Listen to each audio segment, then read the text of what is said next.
Visiting Wilkes County on business or pleasure? Stay in Wilkesboro at the Holiday Inn Express, Hampton Inn, or Red Roof Inn and Suites. Enjoy Southern hospitality, cozy rooms, and a complimentary breakfast. Explore the mountains and then relax with us. You've earned it. Closed captions for this episode of Life in Wilkes is brought to you by Deal Insurance Agency in Wilkesboro, an award-winning, experienced, family-owned and operated agency with service and coverage that goes above and beyond expectations. Join us on a captivating journey as we explore the charm, history, and vibrant culture of Wilkes County. Discover the hidden gems, inspiring stories, and remarkable people that make Wilkes a place worth knowing and celebrating. Join us now and experience the unique essence of Life in Wilkes. Good morning, Richard. Good morning, Angela. How are you? Good morning. We're doing good. Good morning. How's the hardware store? It's good. Good. Good. It's very good. I was driving yesterday thinking about the uniqueness of the hardware store. So most people go to the hardware store and it's air conditioned and they got all that going on, some modern things. But in your store, it has a feel to it, and I like to stop in because I just see the people who are coming and going, and the door's always open because it has to be to let a breeze in, right? During the warm weather. Oh, yes. Exactly. Oh, And yes. it's always closed when it's cold because you've got a wood fire going. And you have to get a lot of comments from people about how that makes them feel. What do you think people are experiencing that keeps them coming back? I think they are experiencing something that takes them back to childhood, or being at their grandparents' house or whatever. Because what we get a lot is, you just can't beat that wood heat. I know it's messy and everything, but but it just makes me think of this, and I get that way too. Every time I smell a fire, it takes me back to my childhood. Sometimes when we would during the winter, and we would build a fire in the fireplace, and that's. It's one of those things. It's like, ooh, it makes you feel nice and toasty. No pun intended, but Sure. It brings back an emotion, and I think a lot of people when they walk in, I think they get that somehow. Right. I mean, just the look of the place. I mean, it's obviously you've done some very slight minor advancements, I guess, for today, but it's pretty much the way it would have been, other than, an electric cash register, the way it would have been 100 years ago, almost. Right. I mean, we have a saying, and it's on some of our shirts. It says vintage, rustic, and helpful. And that pretty much sums it up. Right. I mean, when you're talking about, we have the doors open because we don't have air. Yeah, we're on the rustic side, but that's okay. We like that, and then people really, a lot of people just really, they gravitate to that, and again, it brings back that emotion. It just, whatever. Would we like to have air conditioning? Oh, there are days we would love to have air conditioning in a hardware store, but it is what it is. Right. The feeling's better than the cool air, right? Sure. Maybe. Do you think it's possible that occasionally somebody comes to get a key made, or they say, I need a key made, but they already had that key made, so they're just coming in just for the experience. Does that ever happen? I think we have people that drop by just to say hello some days, and they just need a moment just to kind of recollect their thoughts or collect their thoughts for just a few minutes for the day. So are you saying that the Wilkes County Hardware Store is a place of zen? It can be. Yes. It can be, yeah.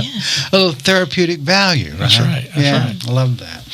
Well, we were having a conversation a few months ago talking about cold weather coming, and with cold weather, things need to be maintained. The one thing we talked most about, and I was curious because I had read a story about a fire that was started, a house was burned down from someone having their heater too close to close or something, and it caught on fire. And then you and I started talking about that, Richard. Well, what do people need to do to make their homes safer in in that situation of where you know that they need supplemental heat, they need a kerosene heater, they need something else because they don't have a central air system. So safety is a big concern this time of the year, isn't it? Yeah, absolutely. And I think a lot of people just don't think about it. It's, one would think common sense kicks in, but sometimes I think people just, I don't know, they get caught up in the moment, whatever, they just don't think. And that's how accidents happen. So, yeah, I mean, and it doesn't matter whether you're talking about a kerosene heater or an electric heater. There's safety things that you need to be aware of, and they're very, very simple. Right. Very, very simple things. Very practical things. I know the kerosene heaters, I've seen them in your store. It's like they're covered with warnings. They've got all these warnings written all over them. And I think sometimes, we think that's just wrapping paper, and we don't really pay attention to it because, well, we just think we know. But it's because of the fires that happen, we know that we don't know, or we don't remember as we should. Let's talk specifically, Richard, about the kerosene heater, because that's something that you actually service. People bring their heaters in, and you do service work on them. Is that something that's recommended annually to do? Yes. I mean, now, most people bring them in we get a first little cold snap, and they'll bring them in to get them ready. And it's something that you need to change the wick. If the wick's been sitting there in kerosene for 4 months since the last time you burned it, or 6 months, or whatever it was, kerosene can go bad in a lot of different ways. If it gets too warm, like you've had it stored in an outbuilding somewhere, it can actually, mold can grow in kerosene. So it can get moldy, or it can collect moisture, and then it's not going to allow the wick to burn properly. So if the mold is in, let me follow that thought, sure, because I'm curious. So if the mold were to get into the kerosene, and then you were to light that, then does that mold dissipate within the house? Is it come in the house? It could. I mean, it's just more than likely it probably won't light, the wick probably won't light very well anyway, because there's other things going on there. But if it can grow on top, and you're burning something that it could, and that could cause issues for somebody. Issues, exactly. Right. Sure. Burning something can cause respiratory issues. Just using it. Just using it can. Yeah, absolutely, Right. absolutely. Okay. So that's something. But typically it's something that you want to change the wick out. Dump any old kerosene if it's been sitting there. Put the wick in. Make sure you got fresh, clear. Every heater manufacturer is going to recommend clear K1 kerosene. Okay. It has no additives in it, and that's what they recommend. Not everybody follows that.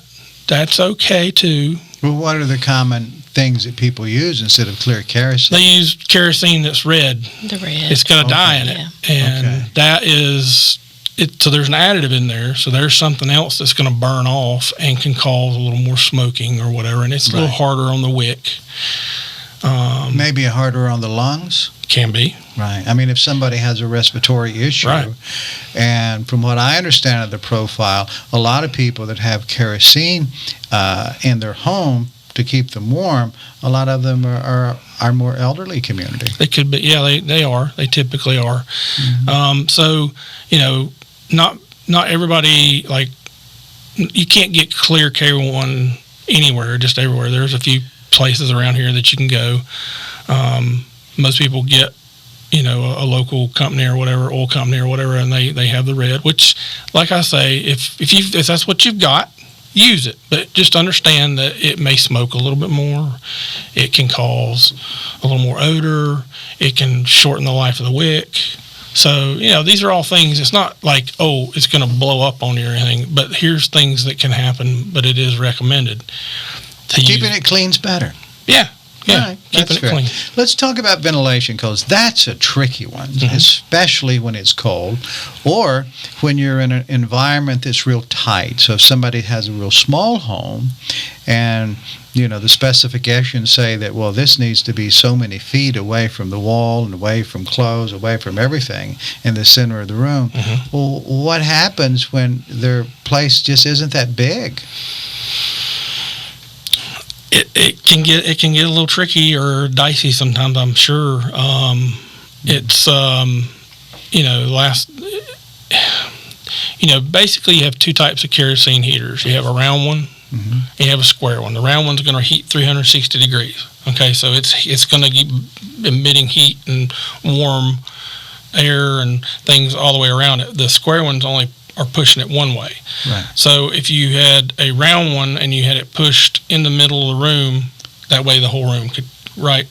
If you pushed it up against the wall, heat's going to Get into the wall. maybe get against the wall. The curtains, Curtains whatever. or whatever, a chair, or whatever. If you've got a square one, if the heat's coming towards the front, the back can still get a little bit warm, but it won't be pushing as much heat, Okay. So, but again, it really just boils down to if it can burn, it needs to stay away from a heat source. Right. So kerosene heaters are still viable sources Oh, yeah. for heating. You just have to be safe and take those precautions really seriously. Right. And what else goes along with the kerosene? What is something else that we would want to sell to somebody, or maybe they need in their home? A carbon monoxide detector. Yes, Okay. smoke detectors as well. Smoke detectors. And honestly, we have last week we serviced 6 kerosene heaters. And we hadn't even really had a cold weather. Yeah. We had that little cold snap, but nothing. It's But 80-some degrees today. Cooler mornings, people are starting to think about, I need to get my kerosene heater down to the hardware store so I can be ready. Cold weather's coming. Yeah, cold weather's coming. Yes. All right. So that's good. So we've got we just need to be very mindful. It's very serious business to keep your heaters serviced every year. Yeah, absolutely. Just to make sure. Put new fuel in, the clear is better. Clear is better. And then have something to help alert you if something is in the air. Yes. Because what happens if we get intoxicated with the fumes from one of these heater and the carbon monoxide alarm is going off? That's bad news, right? Absolutely. Because you need to get to the hospital immediately. Yeah, well, because you can't smell carbon monoxide and you can't see carbon monoxide. It's a silent, deadly killer. So usually by the time somebody might realize it, it might be too late. Right. That's why you want to have a carbon monoxide detector, a working carbon monoxide detector, because if it starts going off, move to fresh air, open a window, do something like that, And the fix is literally that simple. It is that simple. Okay. How do we know that we've got a good one or that it's working? How do you know it's working? Time change is a really good time to always check your batteries. Okay. Smoke alarms, I believe your time range is about 5 to 7 years. And then carbon monoxide detectors, about every 10 years you should check it. But we usually check our batteries, time change, spring time change, or fall time change. Right. Just to make sure that they're in perfect working order, or just when the seasons change, double check your batteries. Right. So check your batteries often, and then change out your devices. Right. Every few years. Every 5 to 10 years, depending upon the device. Yes. Right, exactly. Okay. And why is that important, to change it out? Because we'll take a smoke detector, for example. The little sensor in there, it actually has some nuclear material in it. It's crazy. There's radiation in there. And that will go away. That dissipates over time, and it becomes ineffective. So the manufacturers have come up, they figure that somewhere between 5 to 7 years is because the last thing you want to happen is, you've got a 15-year-old smoke detector and then something happens and it didn't go off, and you'd put brand new batteries in it, it just didn't pick up. That would be a bad bad thing. So, but most people don't think about changing their device. They'll think more about changing the battery, and because they're doing this is what I need to do. But then they go, this thing's going to last forever. I'll keep a fresh battery in there. But since we are around this table anyway, entering that period of life of great reflection and seeing all things future and past, getting older.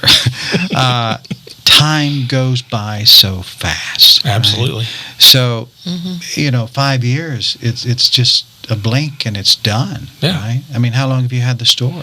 You have been the owners of Wilkes Hardware store for how long? 9 years. It was 9 years in August. Yeah. Does it seems like it just yesterday. See, you're going to have to change out your devices. So yeah, exactly. Right away. But that's the reality of it. So what do we do? Because if we put it on the calendar, well, we don't have a calendar that goes 10 years. Mm-hmm. We write it on the wall. We paint over it.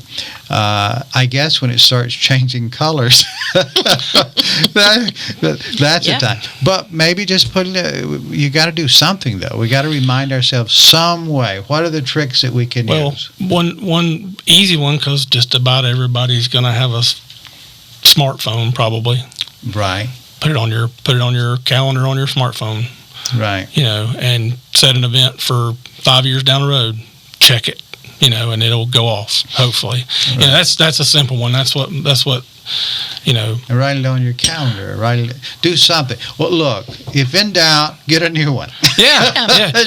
They're not that expensive. No, they can be. I mean, they can be anywhere from $20 to $80, depending on what you're going to get. Right. But the thing about it is, if you take when you take the device down, there's a sticker on there that says manufacturer date, has a date on it. Yes. Perfect. So that's if you're like, I don't remember when we got this. Take it and look at it, and you go, oh, that's 15 years old. So really, go to the store. It depends upon when it was made, not when you bought it. Because you could have bought something that had been on the shelf for a while, right?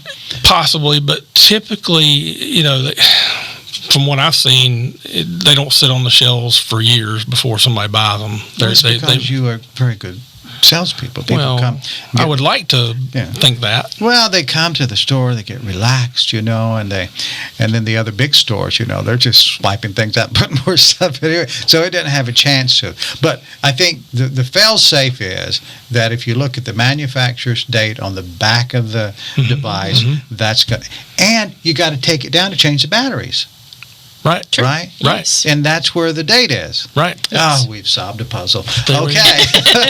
Change your batteries, look at the date, and replace it when you should. And, you could put a quarter a week in a jar, right? Because you've said what they are. And so a quarter a week, that's 52. So the quarters add up. And by the time it's time to change it, you probably got enough in the jar. Right. Okay. All right. There you go. Okay. So those are two very important things. So we've got our kerosene heaters that need to be taken care of. They need to be serviced every year. No slacking on that, because the repercussions can be bad. Read your owner's manual, because that's super important. The precautions are there for a reason. So that's got the keeping warm part. Now, some of the things to keep warm that we use have to be plugged in.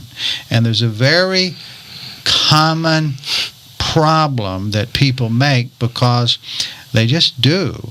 And let's talk about those extension cords and how to use them and how not to use them. Space heaters. A lot of folks, they would love to have a supplemental heat just to get a room warm. And oftentimes, especially if you live in an older home, people do not have enough outlets. So sometimes they will buy a space heater and they want to use like an extension cord to plug in that space heater. Or a power strip. Or a power strip. And it's not recommended to do that. Why? It is a fire hazard. And on the box, the manufacturers recommend every single time plug this appliance directly into the wall outlet, the electrical outlet. So we absolutely will never recommend a power strip or an extension cord to use a space heater. Because that, once again, if the breaker doesn't go off, it can start a fire really fast. Right. Yes. Right. And, if you let's use a extension cord for, even if they've got a heavy duty,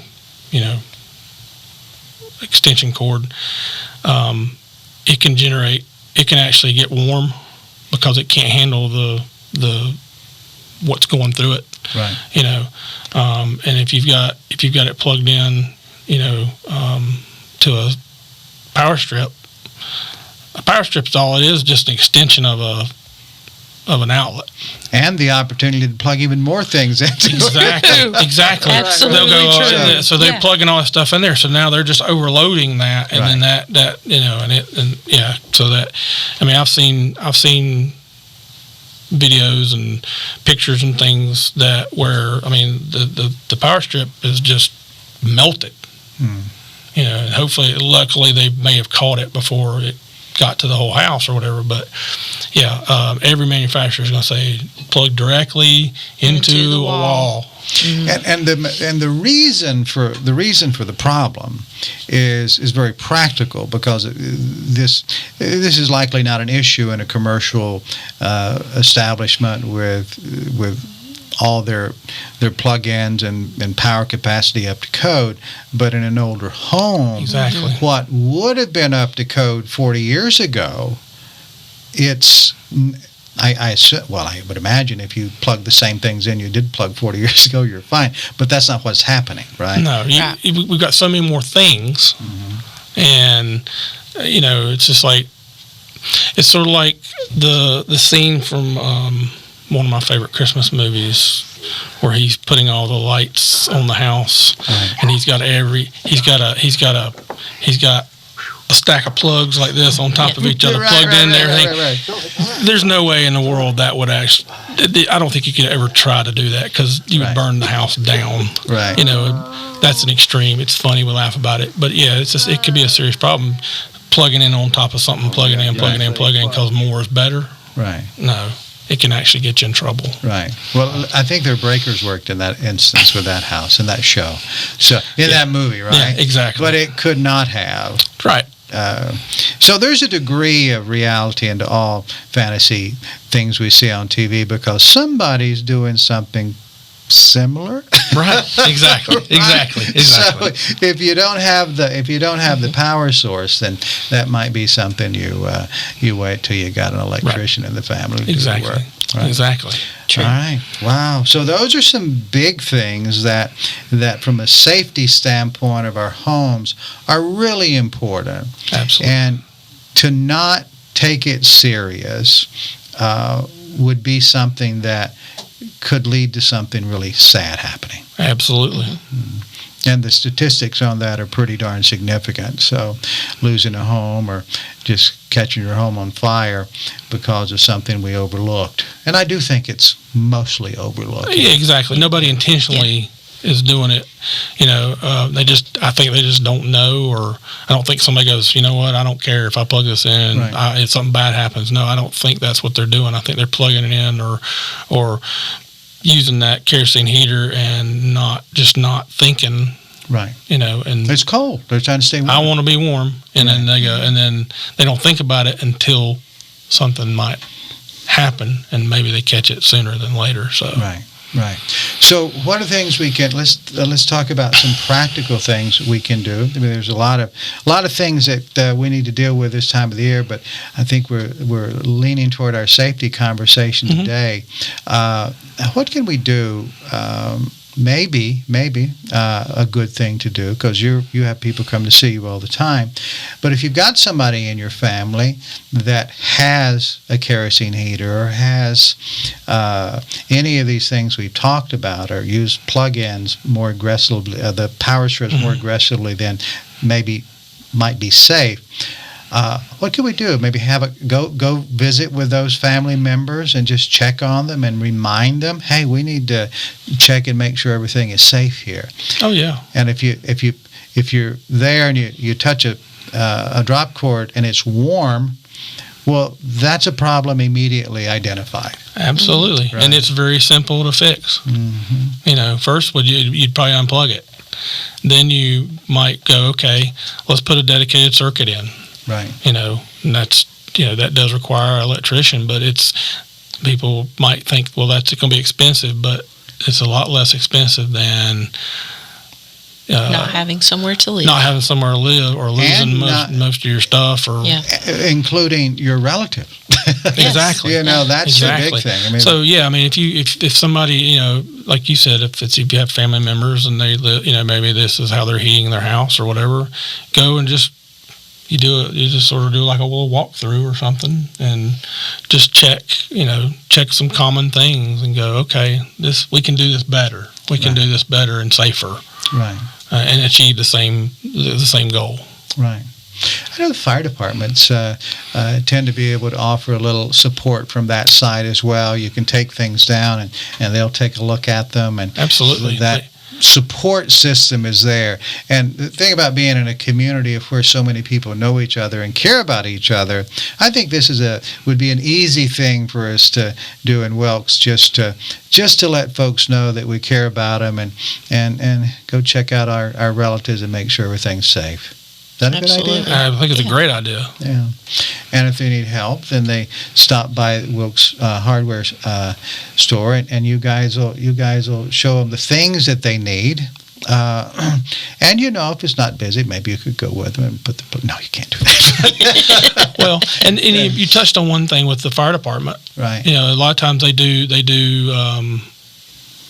will do a Saturday thing where they'll go and give out smoke detectors to maybe the elderly or whatever, or they'll have they can come to their or they'll I think they can, I'm not 100% sure, but I think if you really needed somebody to come and do a check on things like that, you could call and they would work something like that in and just check out and make sure it's safe or whatever. Right. Or at the very least they could tell you, maybe in greater detail than what we could tell them, what they need to do. Right. The whole idea is this is a community issue, so and all the answers are already in place, and all the people to help, and you do the cleanings on the kerosene heaters, right? You said you had people already started to bring those in. Yeah. Typically, it's not a terrible situation, right? You just need to maintain them. Typically, now. Occasionally. We've had a few. Some kerosene heaters come in and you're like, was this stored in a barn? Right. Sometimes they are. And it might take me a lot longer to get it cleaned up, because if there are things on this heater that, like pet hair and pet dander and things like that, those are combustible. Leaves. If there's dried leaves and things like that that are stuck in there, if there's enough of it, and it can catch, it could catch fire. So, I have to go through and I clean it all out and polish it up as best I can. Make it, sometimes you can't, but you do the best you can. And so wait a minute, Richard. So you're saying if it's in the barn, but if you've got a pet in the house, I mean, I got a French bulldog, right? I don't have a kerosene heater, but he sheds. A lot, and it's a lot. So if somebody has a kerosene heater or any type of a baseboard heater or anything, right, or an electric heater, that's because static attracts that, right? Exactly. So that hair, if you've got an inside pet, that's a real good indicator that is probably a little dirtier than a home that would not have that. And a real simple fix is just every now and then on your own, you just wipe it down or vacuum it. Or vacuum your dog, and then that way you could do that. But your cat might claw your arms, but right. Okay, all right. So we've had a little fun in talking about what I consider to be a very serious thing, but a very practical thing. Exactly. It's just something we do. Right? Exactly. We mow our grass, so why not take care of our heating devices so they don't cause more damage than good? Right. Yeah. All right. Great. Well, there's a lot of things on this list. You see, folks, what I did was I said to Richard and Angela, I said, well, let's put a list together of some of the safety things. So I think we'll be wrapped with telling these pieces. We'll break them down because I think this will get us through February. So. But the good thing is that's the way life is. We got a lot of stuff we need to maintain and take care of to keep us safe, right? Exactly. Exactly. All right. Real good. Christmas is coming. Are you guys all stocked up at Wilkes Hardware? We're getting ready for festival season. Getting ready for things, getting the things in we know people are going to want for the holidays and whatnot. So. Oh, nice. Well, we got the Apple Festival coming out. Spooktacular. Oh, my gosh. Yeah. We have a giant stocking full of kids' toys. Kids' toys that we'll do a giveaway. For Spooktacular for Halloween, and it's about a 6-foot stocking. Right. It has age-appropriate toys and stuff in it for kids, and starting probably basically October 1st, you can come in and just fill out a little form, put it in the box, and on Spooktacular, we're going to draw the winner. So does one winner get the whole thing? Yep. Yes. Yep. They get the whole thing. Yes. No, you don't have to buy anything to enter it, but we'll probably have this thing displayed here in the next few days, and so you can come in the store and look at it and go, oh gosh, yeah, and hopefully all the kids will want to pester their mom and dad to come in there and enter, put their name in the drawing for it. We did this once a few years back, and it went over really well. Spooktacular is so different than everything else event-wise because it really is a lot of giving and just everybody having a great time, everybody dressing up and just, basically celebrating candy and a toothbrush. Well, yeah, and something for the kids and the family to do together and safe. Yeah, absolutely. I like that. I saw last year, and we had some video and pictures from last year, and it was the entire families were dressed up. There were some people, it was just the kids, but there were a lot of families dressed up. And then there were a lot of bigger people that were dressed. They didn't have any kids. It was just all about them having that moment and celebrating. Yeah. That's pretty, and it's a lot of thousands of people show up. Absolutely. Right? Yeah, that's a real big deal. What date is that on? The 26th. The 26th of October. 2024, Spooktacular Be Alive. Then we'll have Christmas. We'll have Light Up Downtown in Wilkesboro. In North Wilkesboro, then we've got Wilkesboro, the lighting up over there. I understand they've got some new exciting things for the holidays. Right. So, oh my gosh, it's going to be great. Okay, folks, let's all be safe. Let's check our devices and make sure that everything is in tip-top shape. And Richard will be glad to help you with that process. Just stop by the Wilkes Hardware store. Wilkes County Hardware store, right? That's the proper thing now that you guys have taken it, right? That's we're known as a lot of things. Right. Our legal name is Wilkes County Hardware. But you'll answer to... I answer to a lot of things. Right. Thanks, guys. It's great seeing you again. Good to see you. Thank you, Carl. Thank you, Carl. So smart. And thanks for fixing my pot. Absolutely. Glad to do it. Glad to do it for you. Wait a minute. That sounded wrong. This is the kind of pot that I'm talking about. Well, you do know where we are. So what happened was this pot I got from a potter that I collect, and the handle was broken. So Angela is a potter, and she knows magical things, and so Richard knows epoxies. So I brought this up because the pot wasn't broken at all, right? Right. It was in great shape, and it is a fine pot, isn't it? Yes, it is. And the lid's great, and when Angela and Richard, I hadn't heard from them about the repair job. But look at that. They fixed that. So there's just one little chip that was missing in shipping. We don't know where that is. But it actually works now. So Angela and Richard, from the kindness of their heart, fixed our pot. And Tim, our engineer, says we should just set it on the table. So here we go. All right. See you guys. Thank you. Thank you. Thank you for spending time with us on Life in Wilkes. We value you as a viewer and appreciate when you share the show with your friends and family. Be sure to bookmark our channel and join us again on the next episode of Life in Wilkes.